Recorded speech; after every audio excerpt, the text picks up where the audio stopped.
warahmatullahi wabarakatuh. Bismillah, alhamdulillah.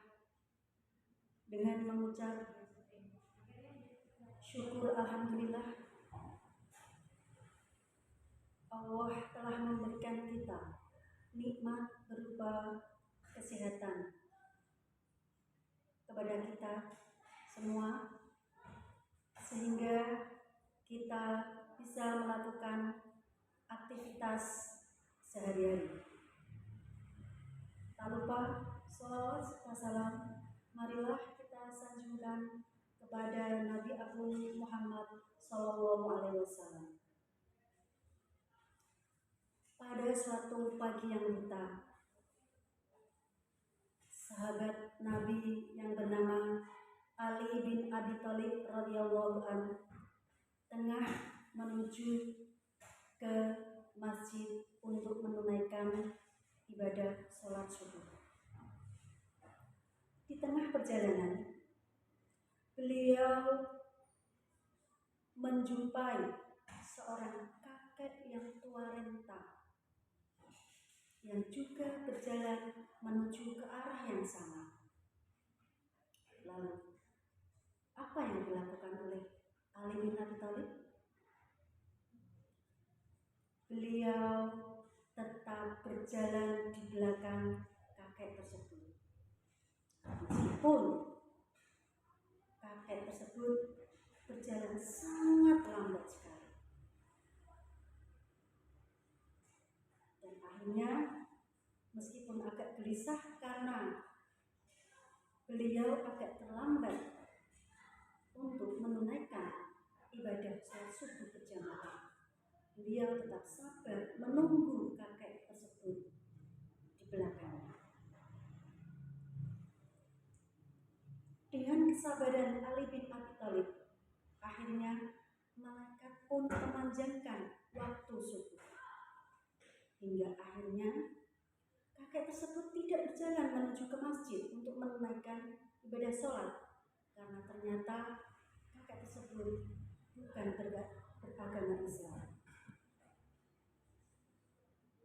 Lalu Ali bin Abi Thalib pun menunaikan ibadah sholat subuh. Pelajaran yang bisa kita ambil dari cerita tadi adalah bagaimana seorang anak yang lebih muda itu menghormati orang yang lebih tua. Apalagi kita orang Jawa.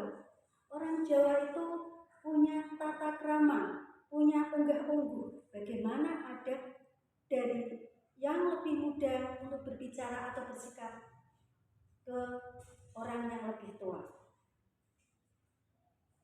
Seperti contoh, ketika berbicara dengan orang yang lebih tua, maka kalau orang Jawa itu menggunakan bahasa yang namanya bahasa kromo.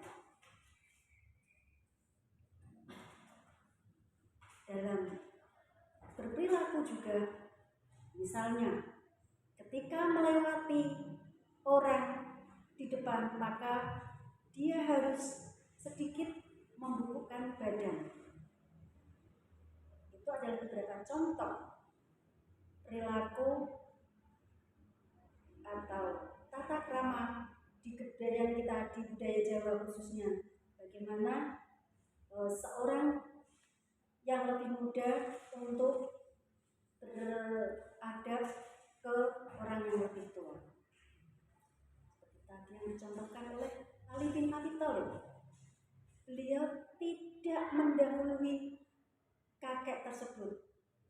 Beliau dengan sabar menanti atau menunggu kakek tersebut tetap berjalan. Nah, anak-anakku semuanya, di dalam kehidupan sehari-hari kita juga seperti itu. Kita harus punya tata krama, punya adab terhadap orang yang lebih tua dari kita. Siapa itu? Kalau di rumah berarti ada orang tua, ayah dan ibu, atau kakek nenek, ataupun tetangga yang lebih tua dari kita.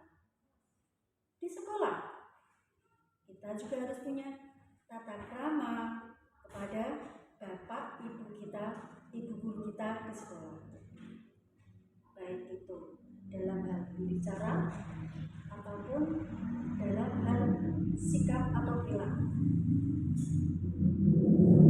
Semoga apa yang disampaikan pagi ini bisa bermanfaat bagi kita semua. Tetap jaga kesehatan, makan makanan yang sehat dan bergizi, olahraga, itu akan membuat tubuh kita akan sehat. Dan tetap ingat untuk melakukan 3M, mematuhi protokol kesehatan. Sekian dari saya, Luna, untuk sapaan pagi SD Negeri Ringin Jaya 1. Assalamualaikum warahmatullahi wabarakatuh.